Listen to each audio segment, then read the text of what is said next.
Welcome back to The Sweat. I'm Jesse Cofield. He is RotoWire's Len Hochberg, and he is here to preview this week's Open Championship from Royal St. George's Golf Club.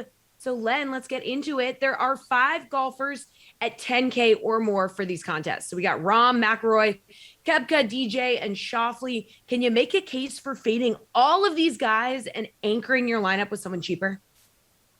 Jesse, yeah, I can, and I think that there's certainly an argument to be made for that play. This tournament is wide open. We've seen long shots in the Open Championship. We've seen long shots at Royal St. George's through the years. I'm not saying a real true long shot is going to come in, but I could definitely see skipping the 5-figure guys, going into the 9s, maybe anchoring your lineup with Jordan Spieth, getting a couple of other guys in there, Louis Oosthuizen, Tyrrell Hatton. I think you can do that. And then you can even avoid picking anyone in the 6,000s.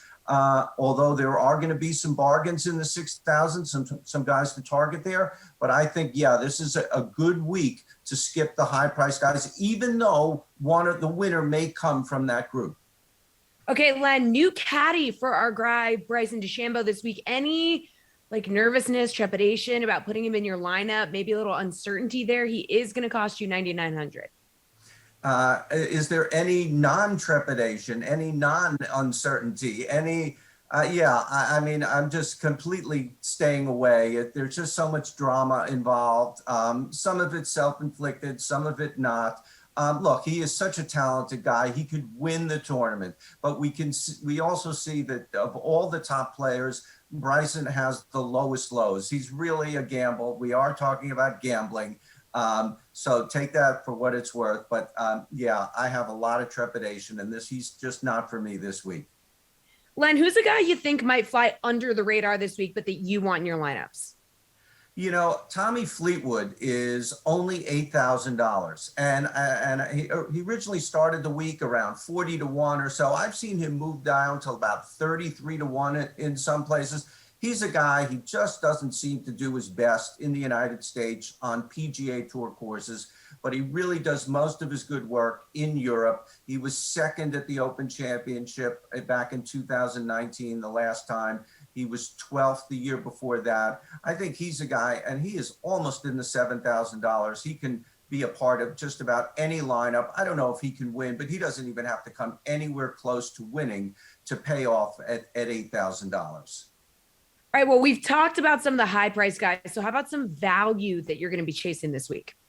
Yeah, there are a couple of guys who are polarizing names, but I like Sergio at $7,600. He's had a great history at the Open Championship, good form coming in. Ricky Fowler, another guy.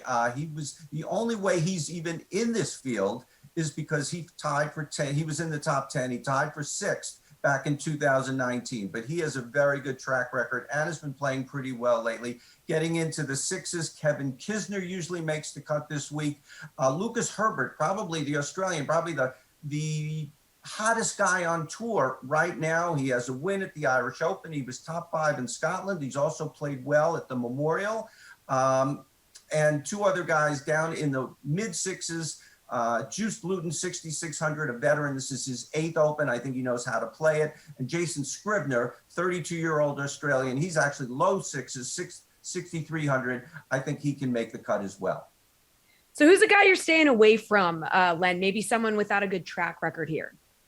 Well, how about a guy with no track record here? Hard to believe that someone who's top 5 in the world, Colin Morikawa, has never played an Open Championship. Granted, the pandemic had a lot to do with that. But links golf, and this is true links golf, not like last week at the Scottish Open.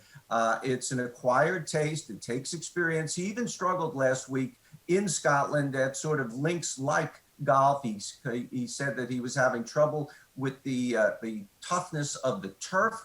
So he's a guy, I want to see him get a little more links experience. I mean, he's a great player. I don't think he's going to miss the cut or anything like that. And Justin Thomas has not been great in the Open Championship. He's even switching putters this week, which is a cause of concern for me this week as well.